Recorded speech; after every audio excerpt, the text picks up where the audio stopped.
Bonjour à tous et bienvenue mes amis. J'en ai marre, mais j'en ai marre de voir tous ces bobos tenir le même genre de discours idiot et qui n'a aucun sens ici, Alexandre Astier.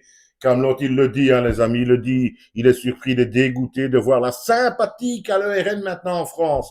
Hein, ça le surprend, ça le dégoûte pratiquement. Et puis il rajoute, à lui, il a connu un monde. Hein. Attention, Alexandre Astier, il nous le dit, il a connu un monde dans lequel les Le Pen, 3%, nous dit-il, c'était la fin du fond de pot. Je suppose qu'il parle du pot de pisse, du pot de mer, du pot de chambre. Je n'en sais rien. Et il nous dit à ces gens, c'était des nostalgiques de Pétain. Mais mon Dieu, mon Dieu, mon Dieu. Comment est-ce qu'on peut encore avoir ce genre de discours en 2026? Le Rassemblement national 2026 n'a strictement rien à voir ni avec Pétain, ni avec le petit moustachu, les nazis, etc.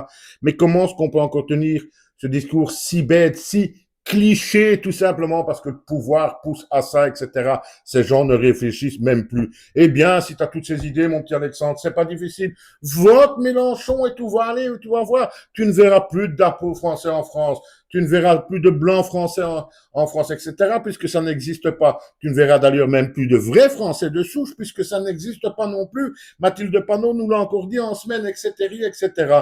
Mon Dieu, comment est-ce qu'on en est encore là en 2026 à voir ce genre de discours et ce genre de rapprochement entre le Rassemblement national et la période nazie des années 30. Mais comment peut-on encore croire à ça? Enfin, soit Alexandre Astier, quand tu vas dans le bureau de vote en 2027, ne réfléchis pas que tu votes Jean-Luc, tu vas voir.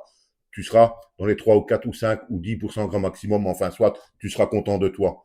Allez, à bientôt mes amis, pour le suivant.